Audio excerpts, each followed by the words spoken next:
Welcome to the Tailor Law Podcast, where we navigate the complex landscape of family and divorce law in Ontario. I'm Deepa Taylor, your host, here to guide you through the legal intricacies that impact families during some of the most challenging times in their lives. Today's episode focuses on a critical yet often misunderstood component of divorce proceedings involving business owners: the role of business valuations in Ontario divorce cases. Divorce can be a deeply emotional and complicated process, and when a family-owned business is involved, the stakes become even higher. Business valuations play a pivotal role in ensuring that property division and support obligations are handled fairly.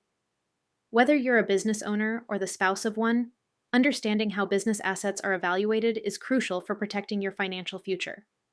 In Ontario, the Family Law Act governs how property is divided during a divorce. One of the key components of this division is the net family property calculation. This calculation includes all assets and liabilities accumulated during the marriage, and when one spouse owns a business, determining its value is essential. Business valuations help establish the fair market value of a business at both the date of marriage and the date of separation, impacting the equalization payment one spouse may owe the other. But not every accountant is qualified to perform a business valuation. In Ontario, Chartered Business Valuators, CBVs, are professionals with specialized training and credentials. They are governed by the Canadian Institute of Chartered Business Valuators and adhere to strict professional standards, ensuring that their evaluations are objective and comprehensive. This distinction is critical because not every accountant possesses the specialized knowledge required to accurately assess a business's value. So when is a business valuation necessary? Beyond divorce proceedings, business valuations are also essential for estate planning, tax planning, buying or selling a business, and resolving shareholder disputes. However, in the context of divorce, business valuations ensure a fair division of property and help in calculating income for spousal and child support. This is particularly important in cases where the business is the family's primary source of income or a significant marital asset. Valuators examine various aspects of a business, such as financial statements, market conditions, assets, liabilities, and even the business's dependence on the owner. For small, service-oriented businesses, much of the value might be tied up in the owner's personal goodwill, which is not easily transferable or saleable.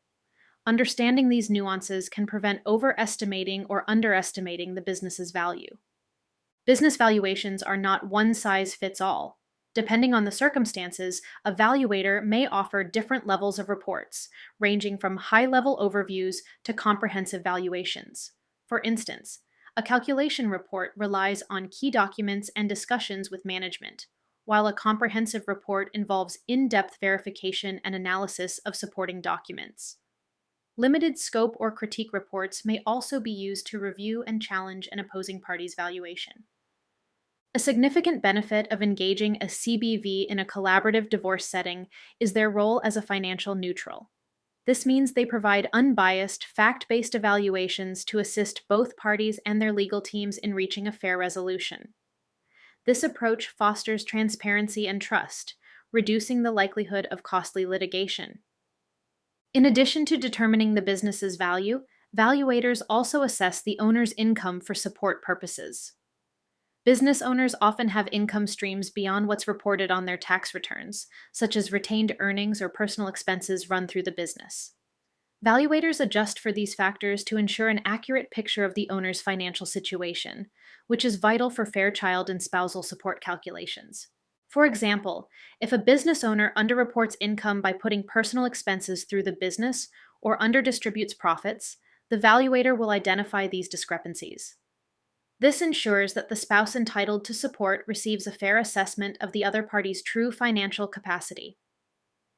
Business valuations also address shareholder loans, retained earnings, and potential tax liabilities like capital gains. These factors directly impact the net family property calculation and subsequently the equalization payment. It's a complex process that demands expert analysis to protect both parties' interests. Engaging a chartered business valuator early in the divorce process can help identify risks, opportunities, and strategies for fair property division. Whether you're a business owner preparing for separation or a spouse seeking transparency, a proper business valuation is essential to achieving a fair and equitable settlement. If you're facing a divorce involving a business in Ontario, Tailor Law is here to help. Our experienced family lawyers understand the complexities of business valuations and will work with trusted experts to protect your financial future. Visit tailorlaw.com to schedule a consultation and take the first step toward a secure resolution. Thank you for joining me on the Tailor Law Podcast. If you found today's episode helpful, please subscribe and share this podcast with anyone who might benefit. Until next time, take care, and remember, Tailor Law is here to support you through every step of your legal journey.